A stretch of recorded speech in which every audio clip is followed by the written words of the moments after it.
A lot of guys over the last few games have talked about like a playoff urgency, knowing where you guys are in the standings. Are you sensing that mentality with the group right now, the urgency in a game like this? Well, I hope so. I mean, I think I've sensed that for the most part since we broke and came back after the break. We knew we had to get our game going. Had more success early than late.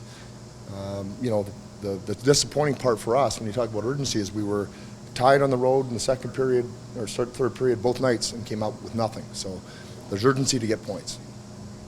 If you look at those two games, is there any common threads that you did like from the Edmonton and Calgary games that you'd like to see carry over against the Canucks? Yeah, I mean, we didn't start well against Calgary. It took us a while to get our legs. They hemmed us in, but we did do a good job keeping them on the outside. We didn't give up a lot either night.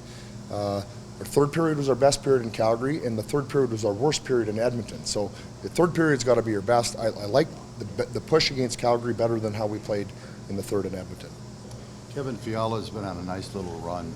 Do you see him in more of a shooting mode lately? He's getting to spots. I don't see him overpassing. He's got the goals on the power play, but now he's carried it over to 5-on-5. Kevin is a dangerous player. He has to shoot. He has to be aggressive with the puck. We know that about him. And on the power play, he just, from my angle, late in the third period there on the power play, he just missed twice. Good screen we had in front with Q. So we'd like those ones back. But yes, Kevin's getting hot. We know he can do that, and we're going to need that.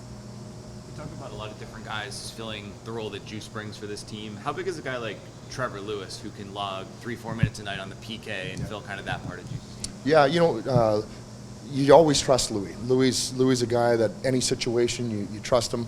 A lot of times when we're winning late, he plays more, and now he's kind of gone with Kopi on the penalty kill as his right-hand man, riding shotgun where Juice used to, so his minutes will increase there. But just a great professional, somebody you always know what you're getting, and great leadership for some of our young players in the room as well. You see Turcotte getting more comfortable on the ice?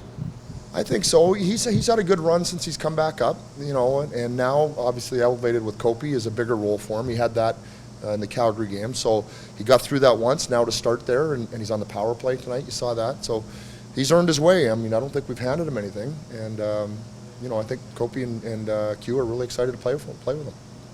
Here in Vancouver, you grew up in this area. Are you going to have family and friends here more than usual than you would see at a game? Yeah, you know what? Family was in Calgary to see me, but I have some really good people that I was in Chilliwack with. Some people that, I made lifelong friendships with, and I got 3 of them driving up this afternoon for the game. So I'm really excited to see them. I haven't seen them in probably 10 or 12 years. So that's going to be a good moment for me after the game. Jim, speaking of that, what did coaching the Bruins those first couple years, first big job, I would say, Western Hockey League, to prepare you for? Well, there was an exciting time. The city of Chilliwack really embraced the Bruins, especially early. A lot of our management went out there last night and watched the game and really was impressed with the rink. I told them my first year there, man, we were 4,500. That place was rocking, especially against the Giants. So it was a great start for me, and then we had a really good playoff series with the Giants that year. I don't know if you recall. I think we won Game 1 here after they had beat us all year. It was some really good memories and some really good young players in that team. Nick Holden, the guy that went on to play pro, Oscar Moeller, who stayed in LA as an underage. We've had that discussion many times.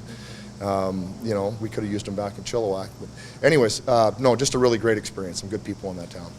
You've certainly had a lot of assistant coaching experience, and now you're getting your shot. A lot of times when guys get the interim, it's kind of mopping up for a team that's going towards the lottery, but it's the opposite for you. How are you attacking the fact that your job is to get this team to the playoffs with Right. your first head coach? Right. Well, I don't think it would change. Whatever you're taking, you're doing your best job you can, and it's to win hockey games. That's basically what it comes down to, no matter where you are in the standings.